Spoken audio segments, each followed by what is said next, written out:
Chers amis, plutôt que de gloser pendant des heures sur tout ce que nous aurions pu faire et que nous ne pourrons pas vivre pendant ce temps de crise sanitaire, je vous propose justement de réfléchir à tout ce que nous pouvons faire et auquel nous n'aurions même pas pensé.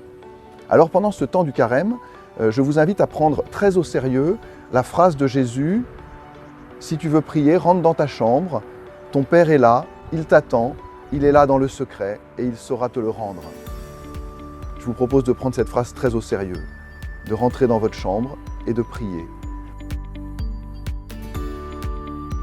Vous aviez peut-être l'intention de faire une retraite. Eh bien, figurez-vous qu'il y a une application qui s'appelle Retraite dans la ville, proposée par les Dominicains, qui vous proposera une retraite.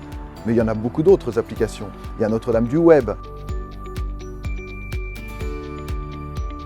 Vous vouliez peut-être aller à une conférence de carême.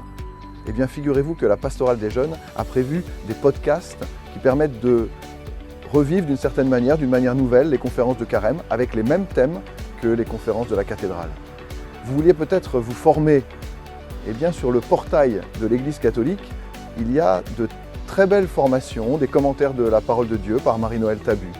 Vous pourrez retrouver ça sur le portail de l'Église de France.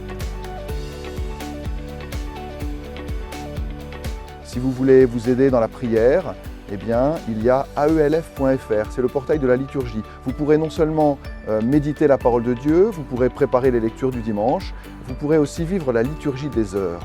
Et si ce temps qui nous est imposé était l'occasion de redécouvrir la liturgie des heures, ce serait magnifique. Vous voulez louer le Seigneur, vous avez ZJM Radio, vous avez aussi RCF. Vous pouvez à RCF prier tout en vous tenant informé. Avec KTO, vous pouvez vivre des offices monastiques, ainsi que des célébrations ou des débats. Vous avez tellement de possibilités de vivre un carême nouveau.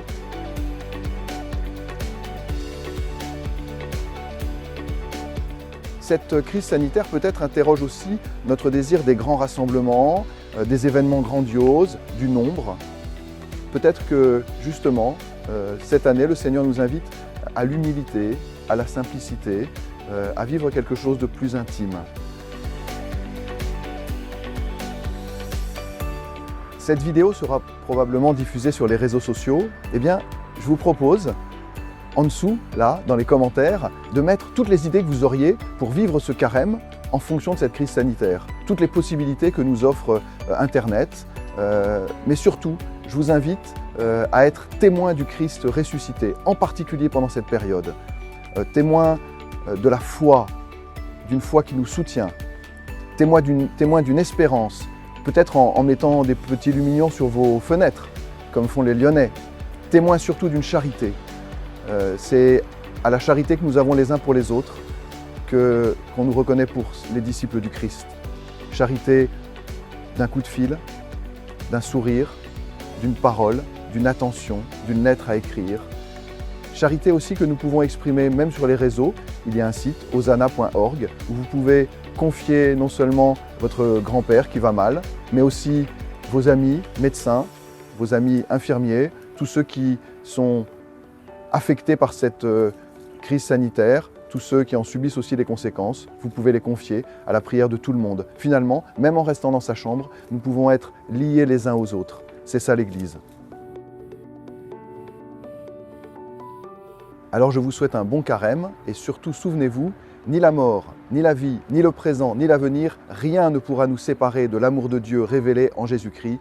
La voilà, l'espérance dont nous sommes porteurs pour le monde d'aujourd'hui.